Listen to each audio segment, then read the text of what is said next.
Table hello, and I'm Lee. Welcome to the intro of Table Talk. Fujifilm X-T3.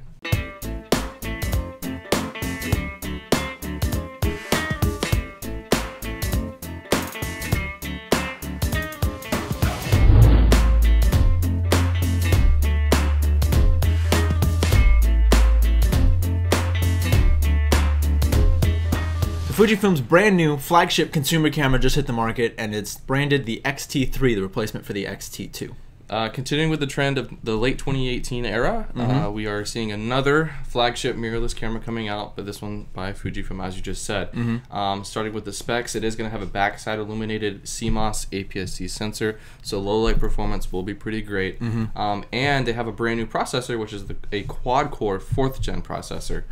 Surprisingly, it's actually going to use less battery than the previous one, which was a dual-core.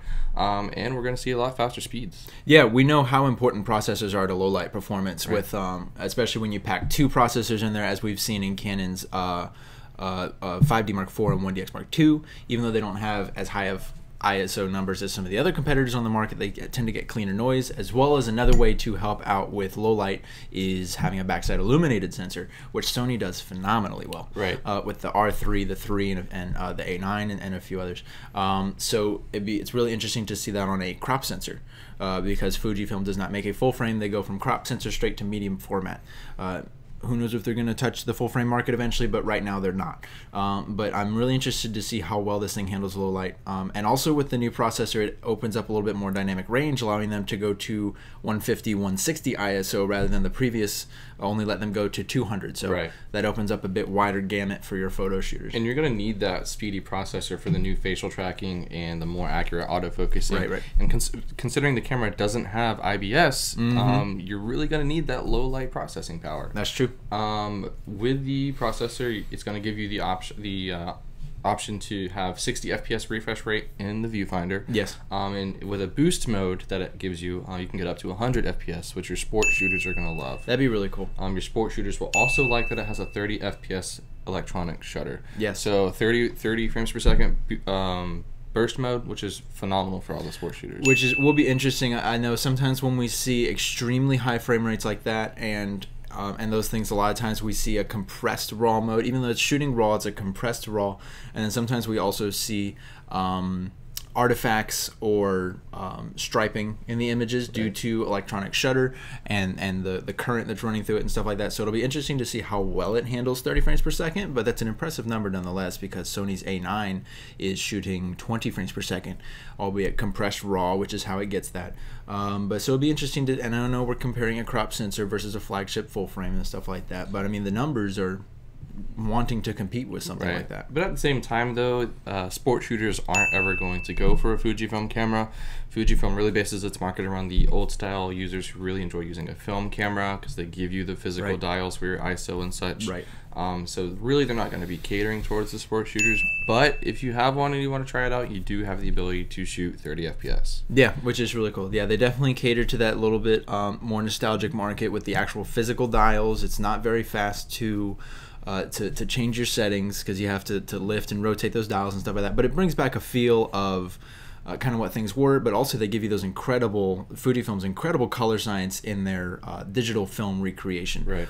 Oh, those things are so good. Yeah, they have a lot more filters added now that are looking better than ever, in my opinion. And on top of the filters, you do get a cool dial system, which gives you +9 warp, or +9 coolness. So plus or minus 9 in the temperature of your photos, which is really cool to see, especially if you're shooting in black and white.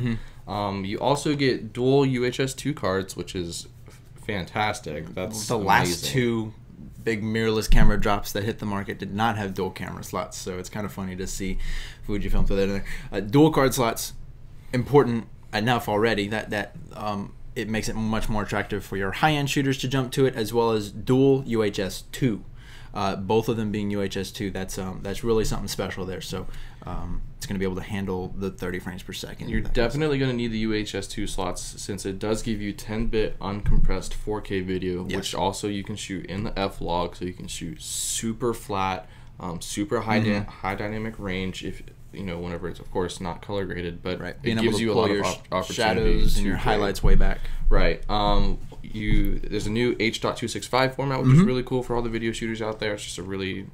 It's basically just a better video format than what they previously had. Right. With that, you do get a microphone jack, a headphone jack, and a USB-C.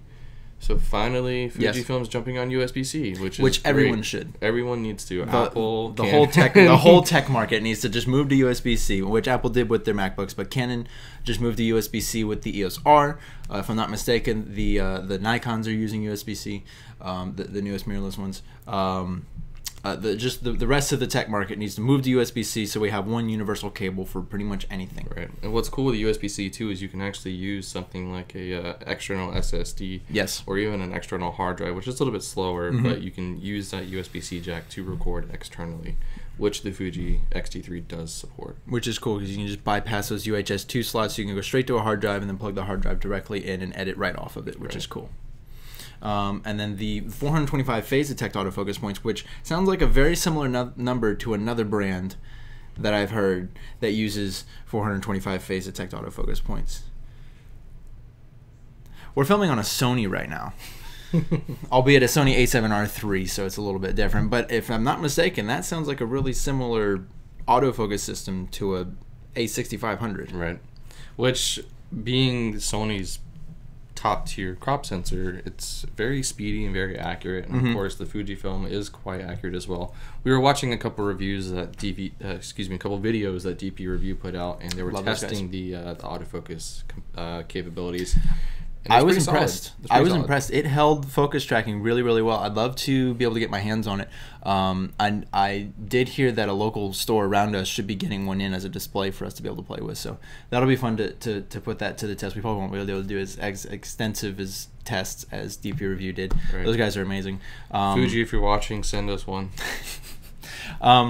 With that, so it's not the same sensor as a Sony, but the autofocus system points towards maybe Fuji taking hints from Sony or something like that. So I mean, really, everyone in the mirrorless market right now is trying to compare and catch up to Sony, which they did a great job, because you do get 4K at 60 frames per second, which really Fujifilm kind of took that from what the GH5 had, which is great. So I really am looking at the X-T3 as a video camera more than a photo camera. I would concur. As a photo enthusiast, the things that would draw me to the Fuji might be the color profiles in the film and stuff like that, because that just can't be touched. I mean, you can do that in post and stuff, but the ability, the time saving of doing that in the camera, as well as it's Fuji color, not a mimic recreation inside of Lightroom or Photoshop or something like that.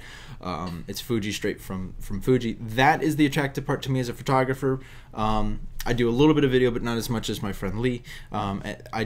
Looking at the specs and stuff like that, I do see that this camera is more video oriented. They put a bit more thought into it. They already kind of had their photo science down, and that they've added a lot of specs to it to make it a very well balanced camera for both photo and video users. Right, but at the same time, it is a 26 megapixel, $1,500 crop sensor camera. This is true. I mean, Canon and Nikon both have the same thing too. Right. Canon's M5 I think is $1,200 around the time of this recording. Right, but simply having that 4K at 60. I think it really puts it up there. That price value makes it, a pretty decent competitor, especially against like the GH5, for example. Even though it's a crop sensor, the 4K at 60 is something that videographers love and are really holding on to. Yep, because then you can step down to 1080, 1080 usually at 120, 60 or 120 at that point, with the frame rates to do some butter slow motion and stuff like that. But yeah, those are kind of my thoughts on the Fuji. I really like them. I want to put my hands on one and see how it is. I do too. Fuji is also a little bit hard to navigate for me because that's true. The menu settings do seem a bit. Now I do really enjoy Fuji's X100F. Yes. And it's going to have a similar operating style to that with it being Fuji. And so it'll probably feel similar to the hands of those who use that camera. I have a friend who has the original X100, and he absolutely loves the thing. So I'm sure it'll be a similar user operating system to that, but it's quite different from Canon, Nikon, and Sony. It doesn't really take hints from any of them. It's its own UI. So, and it really mimics, like I said, the older film style cameras. Like, it has a rangefinder mode. It has what they're calling a trapezoidal focus system, where like you have to line up the trapezoids in order to make it become in focus and stuff like remember that. that. So it's cool stuff. I'm excited to see it, but those are my thoughts. Sweet. I think that covers most of what we had for the Fujifilm X-T3. If what we talked about intrigued you, or if you have any questions, leave them down below. We'll try to get to them. We're really not that busy, so we'll probably be able to get to them almost immediately. Subscribe if you haven't already. Like if the video if it touched your soul, and don't if it didn't. And we'll see you guys in the next one.